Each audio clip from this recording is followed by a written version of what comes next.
Welcome, little listeners, to tonight's bedtime story on our magical podcast, where dreams take flight and adventures are as big as your imagination. Tonight, we have a tale that's sure to warm your heart and show you the power of kindness and empathy. Our story is about a young boy named Max, who lives in a small, friendly neighbourhood. Max is a lot like many of us. He enjoys his own activities and sometimes forgets to look around and see who might need a helping hand. But one sunny afternoon, everything changes when Max discovers a lost kitten. This tiny grey kitten with its big green eyes teaches Max about caring for others and the joy that comes from helping those in need. As we follow Max's journey, we'll meet new friends, face unexpected challenges, and see how a community can come together through love and kindness. So, snuggle up, close your eyes, and let's dive into the heartwarming story of the lost kitten. Once upon a time, in a small, friendly neighbourhood, there lived a young boy named Max. Max had bright blue eyes and a mop of brown hair, but unlike other children, he was often more interested in his own activities than in helping others. He wasn't a spoiled kid. He just hadn't experienced the joy of helping others and the warmth of empathy. Max enjoyed riding his shiny red bicycle around the neighbourhood, always focused on what he wanted to do next, rather than on those around him. For instance, one afternoon Max's neighbour, Mrs. Green, was struggling to carry groceries from her car to her house. Max rode by, waving absent-mindedly. "Hi, Mrs. Green," he called out, not stopping to notice the heavy bag she was carrying. "Hello, Max," Mrs. Green replied, slightly out of breath. "Could you give me a hand with these groceries?" Max hesitated, glancing at his watch. He was eager to get to the park where his friends were playing. "Oh, maybe later, Mrs. Green," he said, pedalling away quickly. He didn't realize how much his help would have meant to her. Another time, Max's classmate, Billy, had fallen off his bike and scraped his knee. Billy was sitting on the sidewalk, sniffling with tears streaming down his face. Max saw him, but was too focused on getting home to watch his favourite TV show. "Are you okay, Billy?" Max asked, barely slowing down. Billy nodded, wiping his eyes. "I fell and it hurts." "Well, be careful next time," Max said, riding away without offering further assistance. Max's world revolved around his own interests and pursuits. He was a good kid at heart, but he simply hadn't learned to look beyond his own immediate desires and see the needs of those around him. One sunny afternoon, the sky was a clear, brilliant blue, and the air was filled with the scent of blooming flowers and freshly cut grass. Max pedaled down a quiet street, humming a tune to himself, thinking about the new comic book he wanted to buy. He was so lost in his thoughts that he almost didn't hear the faint, sorrowful meow that drifted through the air.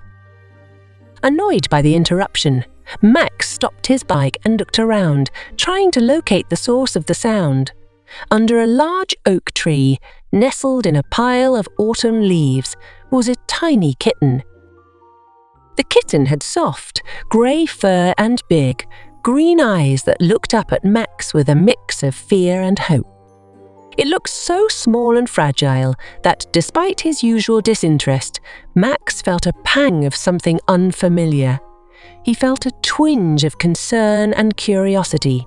He approached the kitten cautiously, his annoyance fading away. "Hey there," Max said softly, kneeling down. "Are you lost?" The kitten meowed again, its small body trembling. Max sighed, feeling a bit put out, but he couldn't just leave the kitten there. Gently, he scooped up the kitten and placed it in his bicycle basket. As he pedaled home, he could feel the kitten's tiny heart beating rapidly. As he rode home, Max started to think about the kitten and how scared it must be. He began to wonder what he could do to help it and how he might find its owner. For the first time, Max was starting to see the world through someone else's eyes. The eyes of a small, frightened kitten. When Max arrived home, his mom was in the kitchen, preparing dinner. She turned around when she heard the door open and was surprised to see Max with a kitten in his arms. "Max, where did you find that kitten?" she asked, wiping her hands on a towel. "Under the big oak tree on Maple Street," Max replied, trying to sound indifferent. "I think it's lost." His mom walked over, her expression softening as she looked at the kitten. "Oh, Max, it's adorable, but we should try to find its owner. Someone might be missing their pet." Max shrugged. "Yeah, I guess. Can we keep it for now?" His mom smiled and gently stroked the kitten's fur. "Of course. Let's give it some food and a warm place to sleep." Max set up a cozy spot for the kitten in the garage with a soft blanket and a bowl of warm milk. He decided to name the kitten Whiskers. Over the next few days, Max did the minimum to care for Whiskers, feeding him and making sure he was comfortable, but he was more focused on his own interests. One afternoon, while Max was playing video games, his mom reminded him about finding Whiskers' owner. "Max, have you made any posters or asked around about the kitten?" Max sighed, pausing his game. "No, not yet. I'll do it later." "Max, it's important. That kitten might belong to someone who misses it very much," his mom insisted gently. Reluctantly, Max made some posters with Whiskers' picture and put them up around the neighbourhood. He also went door to door, though without much enthusiasm. Later that evening, as Max was finishing his homework, he heard a soft noise coming from the garage. Curiosity piqued. He went to check on Whiskers. He found the kitten batting playfully at a small ball of yarn that had been left out. Whiskers stumbled and tumbled, but kept at it, determined to catch the elusive ball.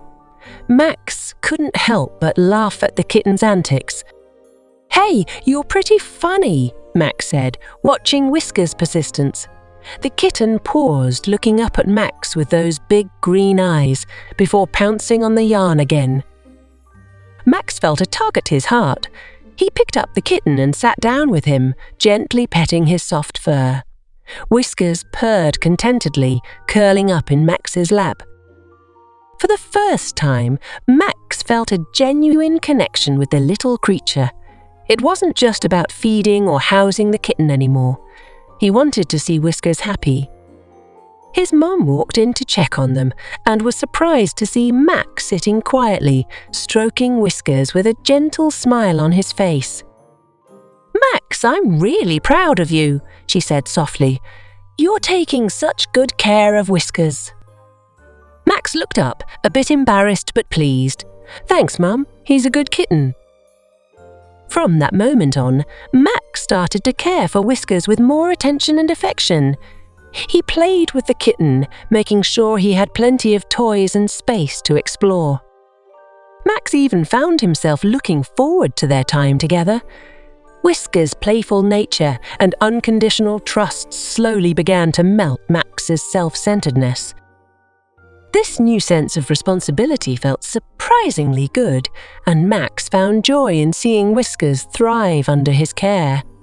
He began to understand the importance of looking after someone other than himself. During his search, Max met a girl named Emma who had bright red hair and freckles. She was holding a fluffy white cat. "Hi, I'm Emma," she said with a friendly smile. "This is my cat Snowball. I love animals and I want to help you find Whiskers' owner." Max was surprised by Emma's willingness to help. "Thanks, Emma. I guess that would be nice." Emma's enthusiasm was contagious. She shared tips on caring for Whiskers and helped Max with the search. They put up posters, knocked on doors, and talked to everyone they met about the lost kitten. Emma showed Max how to gently hold Whiskers to make him feel safe, and even taught him how to play with the kitten using a piece of string. One day, while putting up posters, they met a boy named Sam who had a dog named Buddy. Sam was tall and lanky, with messy blonde hair and a big grin. "Hey Max," Sam called out. "I heard about the kitten. Need any help?" Max, feeling a bit more hopeful and confident with Emma by his side, nodded. "Sure, Sam." With Emma and Sam's help, the search for Whiskers' owner became a neighbourhood effort. They knocked on doors, talked to neighbours, and even posted on the community board at the local park. Max was amazed at how many people were willing to help, and he began to realise the power of community and cooperation. Max found himself enjoying the company of Emma and Sam. They shared stories about their pets and laughed as Buddy tried to chase his own tail. Max started to see the value in working together and how much could be accomplished when people cared for one another. One afternoon, as they were putting up posters near the park, Emma turned to Max with a thoughtful look. "You know, Max, it's really great how much you're doing for Whiskers. I can tell he's starting to trust you a lot." Max smiled, feeling a warmth in his chest. "Yeah, I guess I just want to make sure he's safe and happy." Emma nodded. "That's what empathy is all about, caring for others and making sure they're okay." Max thought about her words as they continued their search. He realised that helping Whiskers and working with Emma and Sam had made him feel happier and more connected to his community than ever before. One evening, as Max was playing with Whiskers in his yard, tossing a little ball of yarn back and forth, the kitten suddenly grew weak and started coughing. Max's heart sank with worry, a feeling that surprised him with its intensity. Whiskers had become more than just a lost kitten. He was Max's responsibility and friend. "Ma, something's wrong with Whiskers!" Max shouted as he rushed into the house, holding the trembling kitten in his arms. His mom took one look at the kitten and grabbed her car keys. "Let's get him to the vet, Max." "Don't worry, we'll make sure he's okay." At the vet's office, Dr. Parker examined Whiskers carefully. Max watched anxiously, biting his lip. "He's got a bit of a cold, but with some medicine and rest, he'll be just fine," Dr. Parker said with a reassuring smile. "You did the right thing bringing him in." News of Whiskers' illness spread through the neighbourhood, and to Max's surprise, everyone pitched in to help. Emma came over with her cat Snowball's favourite toy to keep Whiskers entertained. "Here, Max, Snowball loves this toy, and I think Whiskers will too. It might make him feel better." "Thanks, Emma," Max said, genuinely touched by her kindness. Sam's mom, who was a nurse, brought over special cat food designed to help Whiskers recover faster. "This should help build up his strength," she said, smiling warmly at Max. "You're doing a great job taking care of him." Even neighbours Max had never met before stopped by to offer their support and see how Whiskers was doing. Mrs. Green, the elderly lady from down the street, brought a cosy little cat bed for the little one to rest comfortably, she said with a gentle smile. Seeing everyone come together for Whiskers touched Max deeply. He realised that caring for others brought people closer and made the community stronger. The support and kindness of his neighbours showed Max the power of empathy and the joy of helping others.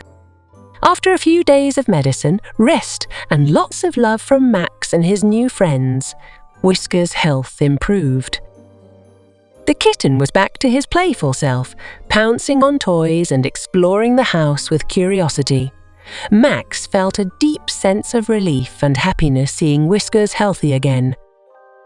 Max's journey was far from over, but he was already learning valuable lessons about empathy, responsibility, and the importance of community. Whiskers had not only found a temporary home, but had also helped Max find a new sense of purpose and connection with those around him. Just when Max thought things couldn't get better, a woman named Mrs. Thompson called, saying she had seen the posters and believed Whiskers might be her lost kitten, Oliver. Max felt a mix of joy and sadness as he prepared to say goodbye to Whiskers. When Mrs. Thompson arrived, she confirmed that Whiskers was indeed her Oliver. She hugged the kitten tightly, tears of joy streaming down her face. "Oh, Oliver, I've missed you so much." Max watched, his heart heavy but happy for Whiskers. He gently petted the kitten one last time, whispering, "You're going home, little buddy."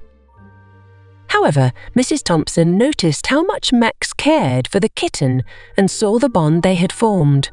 She made a surprising offer. "Max, I've seen how much you love and care for Oliver," Mrs. Thompson said with a warm smile. "Would you like to help take care of him with me? He seems to love it here, and I could use a young helper like you." Max's face lit up with excitement. "Really, I'd love to." From that day on, Max and Mrs. Thompson shared the responsibility of caring for Oliver. Max visited often, playing with Oliver and helping with his care. The experience taught him the joy of helping others and the value of empathy. He realized that caring for Oliver had brought out a side of him he didn't know existed. He continued to be friends with Emma and Sam, and together they found more ways to help their community, from organizing pet care workshops to assisting elderly neighbors with chores. Max learned that helping others and showing empathy brought immense joy and built strong friendships. The once self-centered boy had transformed into someone who understood the importance of caring for those around him. The small, friendly neighbourhood became an even warmer and more connected community, all thanks to the little kitten who had brought everyone together. And that, dear listeners, is the end of our story. Max, with the help of a tiny kitten named Whiskers, learned the true meaning of empathy and the joy of caring for others. Through his journey, he made new friends, brought his community closer together, and discovered that kindness can make the world a brighter place. As you drift off to sleep tonight, remember that even the smallest act of kindness can make a big difference. Whether it's helping a friend, caring for a pet, or simply being there for someone in need, every little bit of kindness counts. Thank you for joining us for tonight's bedtime story. I hope you found it as heartwarming and magical as I did. May your dreams be filled with love, kindness, and happy adventures. If you enjoyed this story, please subscribe and share with your friends and family. Good night, little listeners. Sleep tight, and we'll see you next time for another wonderful story.